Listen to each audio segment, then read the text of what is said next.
Olá, eu sou Márcio Lazarotto, sou professor e doutor em Química Orgânica e esse é o nosso curso de Fundamentos de Química Orgânica, onde apresentamos a estrutura, propriedades e reações de moléculas orgânicas.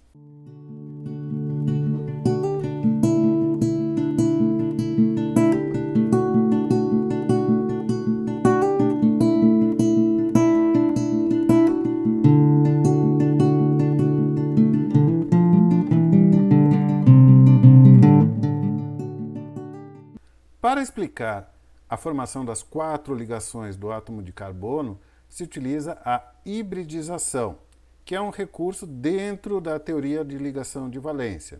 Essa não é a única forma de explicar as 4 ligações. A teoria do orbital molecular, por exemplo, não utiliza esse tipo de artifício matemático.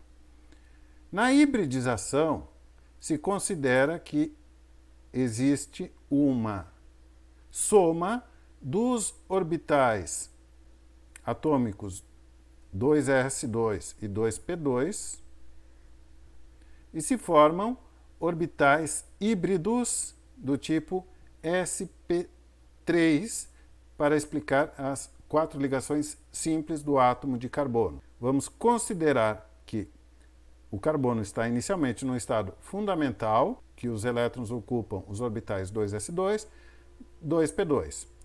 Se ocorresse a sobreposição do carbono nesse estado fundamental com os átomos de hidrogênio, teria 2 elétrons para que ocorresse o compartilhamento de elétrons. E essa sobreposição dos orbitais daria origem ao CH2. É uma forma instável de carbono e hidrogênio e não é conhecida na natureza, apenas em situações altamente energéticas. A forma conhecida é o CH4, o metano, que é o principal componente do gás natural. No metano, cada átomo de carbono está ligado a 4 hidrogênios e para explicar a formação dessas 4 ligações, vamos considerar essa mistura entre o orbital 2s2 e os orbitais 2p, que resulta, então, em 4 orbitais sp3 e 4 elétrons para distribuir entre esses orbitais sp3. Então, temos essa distribuição, cada orbital fica com um elétron desemparelhado e ocorre, então, o compartilhamento de elétrons entre os orbitais sp3 e os orbitais 1s1 de cada átomo de hidrogênio e resulta aqui na formação das 4 ligações químicas carbono-hidrogênio com simetria cilíndrica, ou seja, 4 ligações sigma carbono-hidrogênio. E aqui vemos a representação da molécula do metano, os orbitais no carbono não hibridizado, depois o carbono hibridizado com o nível 2s2, que não participa das ligações químicas, e aqui os 4 orbitais sp3, cada um com um elétron e com espaço vago para que ocorra o compartilhamento de elétrons com os átomos de hidrogênio. Então, colocamos aqui os elétrons dos átomos de hidrogênio, ocorre a formação dos orbitais moleculares, e aqui esses orbitais moleculares, eles envolvem características dos orbitais p, que é a direcionalidade, porém ele é mais, digamos, magrinho do que o orbital s, mas ele ganha no aspecto angular. Ele acrescenta tridimensionalidade e direção às ligações químicas que são formadas. Enquanto que o orbital s, ele agrega volume pela sua característica esférica. Então, aqui temos uma representação dos orbitais envolvidos, os 4 orbitais sp3, dispostos a 109 graus e 28 segundos, ou 109,5 aproximadamente, e os orbitais 1s de cada hidrogênio. Esse tipo de hibridização é também usada para explicar a ligação química na amônia e na água. No caso da amônia, NH3, o nitrogênio ele tem 5 elétrons na sua camada de valência. Então, tem esses 3 orbitais com um elétron no nitrogênio e um orbital ocupado por 2 elétrons.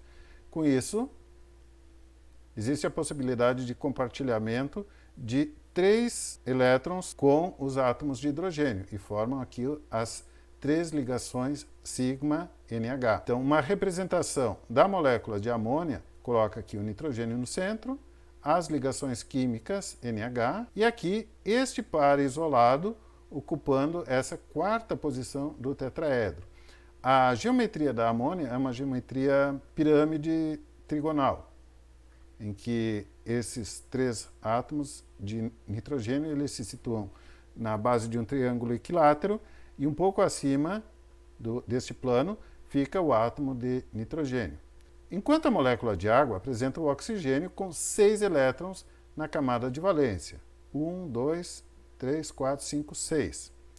Então, são 2 orbitais sp3 que estão aptos para compartilhar elétrons e 2 orbitais sp3 com os pares isolados, ou pares não ligantes.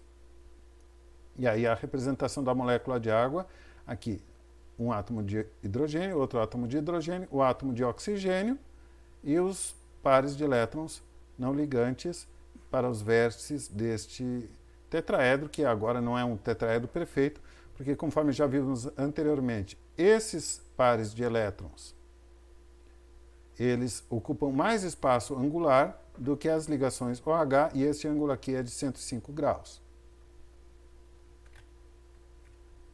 Então, vemos aqui o esquema que envolve a hibridização para moléculas que apresentam ligações múltiplas, ligações duplas, carbono-carbono, ligação tripla, carbono-carbono. Para que ocorra a formação da ligação dupla, se reserva um dos orbitais p para que ocorra aqui a sobreposição entre os orbitais, restando o orbital s e 2 orbitais p. O orbital 2s e os 2 orbitais 2p, por exemplo, o py e o px, definem um plano xy. As ligações químicas sigma ocorrem no plano xy, reservando o plano pz para a formação da ligação π. No caso da ligação tripla, a hibridização sp utiliza um orbital 2s e um orbital 2p, por exemplo, o px. Nesse caso, a hibridização leva a uma linha e não mais um plano, porque eu utilizei apenas um orbital 2p. Por exemplo, no caso aqui do acetileno, a ligação sigma ocorre ao longo dessa linha e as ligações π ocorrem nos eixos z e y. E as ligações π ocorrem no eixo y e z. Então aqui temos um resumo. Para compostos com 4 ligações sp3, a formação da ligação simples ocorre no eixo internuclear, levando a uma distribuição cilíndrica, aqui como uma elipse, onde que o orbital molecular sigma é definido por essa região. Aqui, no caso da ligação dupla, ocorre a ligação sigma no eixo internuclear, e acima e abaixo a ligação π, pela sobreposição dos orbitais, digamos aqui no caso py, e no caso da formação da ligação tripla, a ligação sigma ocorre no eixo e as ligações π envolvendo os orbitais py e pz ocorrem fora desse eixo a 90 graus uma da outra.